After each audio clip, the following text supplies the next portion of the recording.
नमस्कार दोस्तों, स्वागत है आपका हमारे विशेष ज्योतिषीय वीडियो में, जहां आज हम बात करने जा रहे हैं केतु के 2025 में होने वाले राशि परिवर्तन की और इसका कर्क राशि पर क्या प्रभाव पड़ेगा, इसका विस्तृत विश्लेषण करेंगे। यदि आपकी जन्म राशि या चंद्र राशि कर्क है तो ये वीडियो आपके लिए बेहद महत्वपूर्ण है, क्योंकि केतु का गोचर आपके जीवन के कई महत्वपूर्ण पहलुओं को प्रभावित करने वाला है, चाहे वह करियर हो, स्वास्थ्य हो, दांपत्य जीवन हो या फिर आध्यात्मिक उन्नति। दोस्तों, सबसे पहले समझते हैं कि केतु ग्रह क्या होता है। केतु को वैदिक ज्योतिष में एक छाया ग्रह माना गया है, जो राहु के साथ एक जोड़ी बनाता है।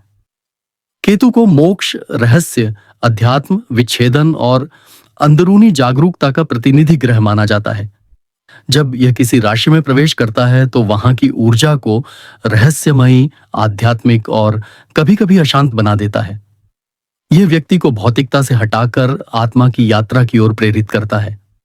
केतु 2025 में 18 मई को तुला राशि से निकलकर कन्या राशि में प्रवेश करेगा और वहां पूरे 18 महीने तक, यानी कि 30 नवंबर 2026 तक रहेगा। यह गोचर कर्क राशि वालों की कुंडली के तीसरे भाव में होगा। जैसा कि हम जानते हैं, तीसरा भाव पराक्रम, छोटे भाई बहन, संचार, आत्मविश्वास और साहस का भाव होता है। अब आइए विस्तार से जानते हैं कि केतु का तीसरे भाव में गोचर कर्क राशि वालों के जीवन में क्या क्या बदलाव लेकर आएगा। केतु का तीसरे भाव में गोचर आपके मानसिक संतुलन और आत्मविश्वास पर एक अलग ही प्रभाव डालेगा। केतु यहां आपको भीतरी तौर पर अधिक जागरूक बनाएगा। आप अपने विचारों और निर्णयों को गहराई से सोचने लगेंगे। हालांकि कभी-कभी भ्रम और असमंजस की स्थिति भी बन सकती है। 18 मई से 30 जून 2025 के बीच का समय मानसिक उलझनों का हो सकता है। आपको सलाह दी जाती है कि आप किसी बड़े निर्णय को इस समय टालें। साथ ही ध्यान और योग का सहारा लें, ताकि केतु की रहस्यमयी ऊर्जा आपको मानसिक रूप से संतुलित रखने में मदद करे। केतु का गोचर तीसरे भाव में होने से आपके छोटे भाई बहनों के साथ संबंधों में थोड़ी दूरी आ सकती है। यह दूरी शारीरिक से अधिक मानसिक होगी। आपसी संवाद में भ्रम की स्थिति बन सकती है। अतः जुलाई 2025 से अक्टूबर 2025 तक अपने शब्दों और व्यवहार पर विशेष ध्यान दें। संभव हो तो भाई बहनों के साथ खुलकर बातचीत करें, ताकि केतु की नकारात्मक ऊर्जा संबंधों को नुकसान न पहुंचा सके। तीसरा भाव पराक्रम और प्रयासों का भाव है, इसलिए केतु यहां आपको मेहनत करने के लिए प्रेरित करेगा। लेकिन यह मेहनत कभी-कभी बिना किसी स्पष्ट दिशा के हो सकती है, यानी कि आप बहुत मेहनत करेंगे लेकिन परिणाम तुरंत नहीं मिलेगा।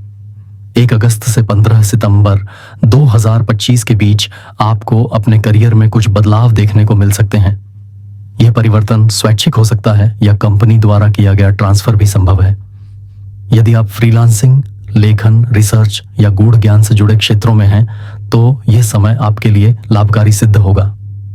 केतु तीसरे भाव में होने के कारण अचानक यात्राओं के योग बनते हैं, विशेषकर सितंबर 2025 और जनवरी 2025-2026 में। ये यात्राएं व्यर्थ भी हो सकती हैं या फिर इनका उद्देश्य स्पष्ट नहीं होगा।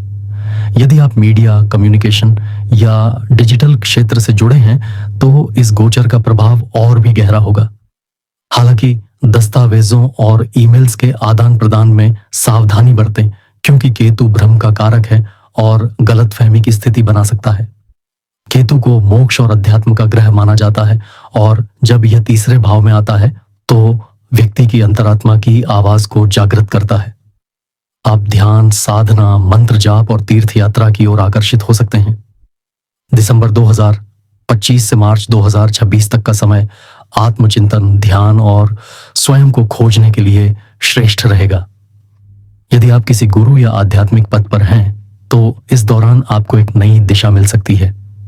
हालांकि केतु का गोचर सीधे तौर पर 7वें भाव से संबंधित नहीं है, लेकिन इसका प्रभाव संचार माध्यमों और रिश्तों पर पड़ता है।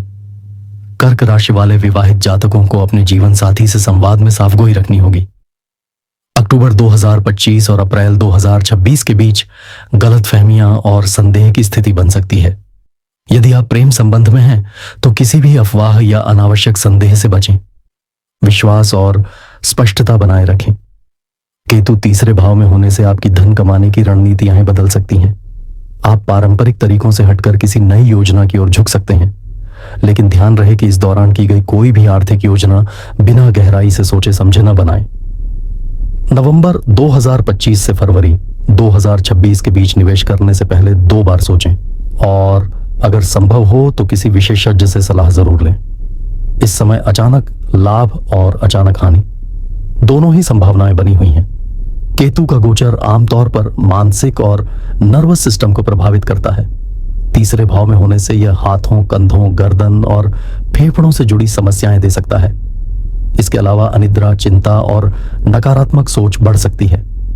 जनवरी 2026 और जुलाई 2026 के बीच स्वास्थ्य पर विशेष ध्यान देने की आवश्यकता है। नियमित व्यायाम, प्राणायाम और योग को अपनी दिनचर्या में शामिल करें। साथ ही पर्याप्त नींद और संयमित आहार का पालन करें। केतु की नकारात्मक ऊर्जा से बचने और इसके सकारात्मक प्रभाव को बढ़ाने के लिए कुछ ज्योतिषीय उपाय बेहद कारगर हो सकते हैं। केतु बीज मंत्र ओम स्रां श्रीं स्रौं स केतवे नम का जाप रोज करें। नीले वस्त्र और धातु से परहेज करें, विशेषकर मंगलवार और शनिवार को। कुत्तों को भोजन कराना, विशेषकर काले कुत्ते को, केतु को शांत करता है। पक्षियों को दाना डालना, विशेषकर कबूतरों और कौवों को। ध्यान और मेडिटेशन को दिनचर्या का हिस्सा बनाएं, इससे मानसिक संतुलन बना रहेगा। कुल मिलाकर दोस्तों, केतु का यह गोचर कर्क राशि वालों के लिए मिला जुला प्रभाव लेकर आ रहा है। यह एक ओर आपको आत्मचिंतन, अध्यात्म और आंतरिक विकास की ओर ले जाएगा, तो वहीं दूसरी ओर संबंधों और मानसिक स्वास्थ्य पर ध्यान देने की जरूरत होगी। अगर आप संयम, सावधानी और विवेक से काम लेते हैं तो यह गोचर आपके जीवन में एक नई दिशा और गहराई ला सकता है। अगर यह जानकारी आपको उपयोगी लगी हो तो वीडियो को लाइक करें, अपने दोस्तों के साथ शेयर करें और हमारे चैनल को सब्सक्राइब करना ना भूलें, ताकि ज्योतिष से जुड़ी ऐसी ही गहन जानकारियां आप तक लगातार पहुंचती रहें। नीचे कमेंट करके बताइए कि आपको किस ग्रह का अगला गोचर जानना है। हम उस पर भी विस्तृत वीडियो जरूर बनाएंगे। धन्यवाद।